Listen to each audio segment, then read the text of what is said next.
Moving towards the next, edge location. अब edge locations क्या है, मैं आपको थोड़ा सा एक्सप्लेन। आप सब मेरे ख्याल है ऑलमोस्ट आईटी बैकग्राउंड से ही हैं। आप लोगों में से कोई ऐसा है जो नॉन आईटी बैकग्राउंड से हो? हैंड रेज करें।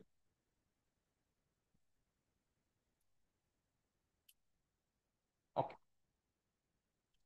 अब आप सबको पता है कि हमारे पास, हम ब्राउजर में फर्स्ट टाइम कोई भी वेबसाइट ओपन करें तो हमें क्या मिलती है? लिटेंसी। रिजवान में आपको बहुत क्लियर, बहुत इजी लैंग्वेज में एक्सप्लेन करता हूँ कि आप वेबसाइट कोई भी ओपन करते हो फर्स्ट टाइम अपने गूगल क्रोम, फायरफॉक्स, मोबाइल पे या लैपटॉप पे, उसके ऊपर आपको क्या मिलती है? एप्लीकेशन। थोड़ा टाइम लेती है ना लोड होने में वेबसाइट, ऐसा ही होता है।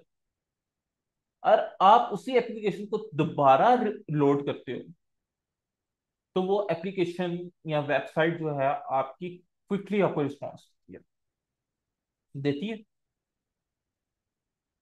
वो क्या होता है कि आपकी एप्लीकेशन, वो आपकी वेबसाइट या एप्लीकेशन आपकी कैशे हो जाती है, आपके ब्राउजर में कैशे हो जाती है। वेबसाइट होगी, ब्राउजर में कैशे हो जाएगी। एप्लीकेशन है, मैं अगर मोबाइल की बात करूँ तो मोबाइल के अंदर आप जब क्लियर कर रहे होते हो तो वो आपकी मल्टीपल एप्लीकेशंस बैकग्राउंड में खुली हुई होती हैं, चल रही होती हैं, जिसको आप क्लियर करते हो। तो वो होता ये है कि वो एज लोकेशन जो है ना, आपके एक्चुअल डाटा को अपने पास कैशे कर लेती है। कैशे का मतलब क्या होता है? कि टेम्पररी अपने पास स्टोर कर लेती हैं, कि आप जब भी दोबारा रीविजिट करोगे उस एप्लीकेशन को, उस वेबसाइट को, वो आपको क्विकली रिस्पॉन्ड करेगा। तो सेम लाइक एज लोकेशन भी इसी तरह काम करती है। वो कहता है edge location are the AWS sites deployed in major cities and populated areas around the world.